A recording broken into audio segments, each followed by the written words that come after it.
Hello friends, आज मैं explain करूंगा स्वेलो स्टार एनिमी के पार्ट 24 को। तो वीडियो स्टार्ट होती है और हम देखते हैं उस बड़े से विला को। तो वहां पर वो एआई सिस्टम वाला आदमी आता है और वेनिना और ली याओ के सामने बाव करता है और कहता है सर मैडम। तो ली याओ पूछता है कि तुम्हारी रिसर्च का क्या रिजल्ट आया है। तो वो बताता है कि कुछ दिनों की हमारी इन्वेस्टिगेशन के बाद हमने 506 टारगेट्स को इन्वेस्टिगेट किया है और 3D इमेज को ऑन कर लेता है और कहता है कि इनमें से कुछ HR लाइसेंस के वॉरियर्स हैं और कुछ यंग मास्टर के बॉडीगार्ड्स के दुश्मन थे और कुछ टाइगर टीम के एनिमीज हैं। तो ये सुनकर ली याओ को बहुत गुस्सा आता है और वो कहता है कि टाइगर टीम के एनिमीज ने मेरे बेटे को किल करने की हिम्मत कैसे की। तो वेनिना कहती है कि याओ मुझे लगता है कि ये हो सकता है क्योंकि तुम्हें याद होगा पहले भी ली वुई ने मारे जाने से पहले एक खतरे का सामना किया था। तो ली याओ कहता है कि तब मैंने ली और वैंग टोंग को उन्हें बचाने के लिए भेजा था। तो वेनिना कहती है कि उस वक्त सिर्फ टाइगर टीम का कैप्टन ही बचा हुआ था और उसके बाकी टीममेट्स मारे गए थे। तो ली याओ कहता है तुम्हारा क्या मतलब है, उस वक्त ली वुई किलर का टारगेट नहीं था। तो वेनिना कहती है बिल्कुल, क्योंकि किलर काफ़ी वक्त से ली वुई को टारगेट कर रहा था पर उसने पहले दूसरे टीम मेंबर से स्टार्ट किया और कहती है कि एक और पॉसिबिलिटी भी हो सकती है। तो ली याओ पूछता है कि वो क्या है। तो वेनिना कहती है कि वो किलर इस काम के लिए काफ़ी टाइम से प्लानिंग कर रहा होगा और हो सकता है कि उसने ली वुई पर अटैक करते वक्त कोई कम्युनिकेशन डिवाइस भी ना पहनी हो और इसलिए इन 506 टारगेट्स की लिस्ट में से वो नहीं होगा।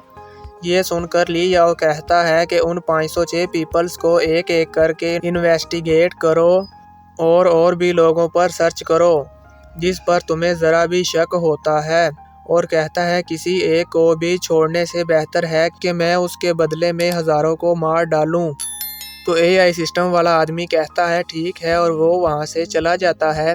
तो वेनिना याओ से पूछती है कि तुम्हें क्या लगता है कि ये किसने किया होगा। तो याओ कहता है कि पूरी दुनिया में 10 गॉड ऑफ वार्स हैं जिनकी मुझसे दुश्मनी है और कहता है तुम्हें HR अलायंसेस के एनिक्सिया डिस्ट्रिक्शन की डायरेक्टर बनाने के लिए भी मैंने बहुत से लोगों से फाइट की और वो मेरे दुश्मन बन गए। तो वेनिना ली याओ के गले लगते हुए कहती है कि लकीली तुम एंशिएंट सिटिजेशन से वापस आ गए और तुम्हारी स्ट्रेंथ भी बहुत ज़्यादा बढ़ चुकी थी, तो इसीलिए अब उनमें से किसी की भी हमें हर्ट करने की हिम्मत नहीं हुई। तो ली याओ कहता है कि मैं उसे ढूंढ कर ही रहूँगा जिसने हमारे बेटे को किल किया है। अब सीन चेंज होता है और हम हुआ को फायर वर्क देखते हुए देखते हैं। तभी उसकी मॉम उसे खाना खाने के लिए बुलाती है। तो हुआ अपनी मॉम से पूछता है कि भाई कहाँ है। तो उसकी मॉम बताती है कि फैंग मार्शल हॉल में ट्रेनिंग के लिए गया हुआ है और वो कहती हैं कि अगर वो लेट आया तो वो न्यू ईयर की ईव भी मिस कर देगा। तो हुआ ये सुनकर सोचता है कि मेरा भाई मेरे लिए हार्ड वर्क कर रहा है और मैं हार नहीं मान सकता और सोचता है कि नैन मुझ पर भरोसा रखो। व्यू चेंज होता है और हम मार्शल हॉल में फैंग और अंकल वू टोंग को प्रैक्टिस फाइट करते हुए देखते हैं।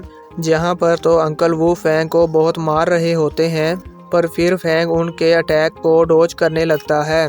ये देखकर अंकल वू हैरान होता है पर तभी वो फिर से फैंग पर हमला करता है पर फैंग बच जाता है और 9 लाइटनिंग स्वॉर्ड के लेवल 3 का यूज़ करते हुए अपने पंच में लाइटनिंग पावर को यूज़ करता है और अंकल वू पर अटैक करता है। तो उसके इस अटैक से अंकल वू बच जाते हैं पर दीवार उस अटैक से अंदर तक दब जाती है और सेंसर बताता है कि इस पंच की हिटिंग स्पीड 28 टन थी।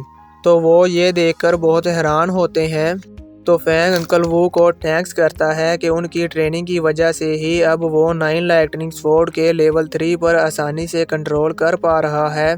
तो अंकल वू कहते हैं कि 6 महीने पहले तुम जूनियर जनरल लेवल के वॉरियर थे और अब मुझ जैसे इंटरमीडिएट सीनियर वॉरियर भी तुम्हारा सामना नहीं कर सकते।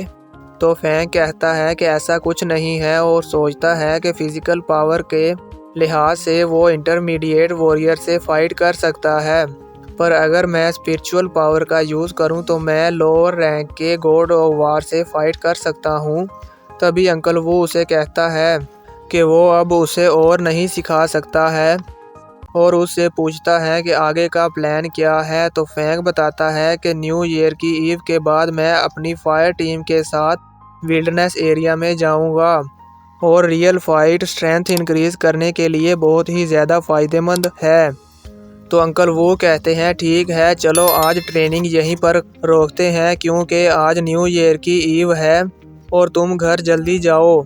तो फैंग के जाते ही अंकल वुड डायरेक्टर जू को कॉल करते हैं और कहता है कि मैं तुम्हें एक बच्चे को स्पेशल ट्रेनिंग करने के लिए रिकमेंड करना चाहता हूँ। तो वो फैंग का नाम लेते हैं। तो अब हम फैंग को देखते हैं जो फायर वर्क देख कर कहता है कि गॉड ऑफ वार बनना अब उसके लिए ज़्यादा मुश्किल नहीं है। व्यू चेंज होता है और हम फैंग को एक जगह पर देखते हैं जहां पर डिस्ट्रॉय हुई सैटेलाइट होती है और फैंग हमें बताता है कि ग्रेट निर्वाणा के दौरान तमाम कंट्रीज ने मिलकर आर्क प्रोजेक्ट लॉन्च किया था ताकि वो अर्थ से निकल सकें और वेस्ट यूनिवर्स में अपना न्यू घर फाइंड कर सकें।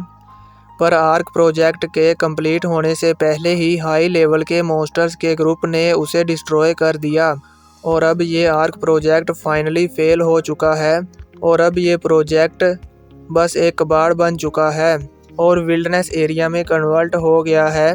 और यहीं पर ये पार्ट ख़त्म हो जाता है। तो दोस्तों वीडियो पसंद आई हो तो वीडियो को लाइक कर दो और चैनल पर न्यू है तो चैनल को सब्सक्राइब कर लो क्योंकि मैं आप दोस्तों के लिए ऐसे ही मज़े मज़े की एक्सप्लेनेशन लाता रहूँगा।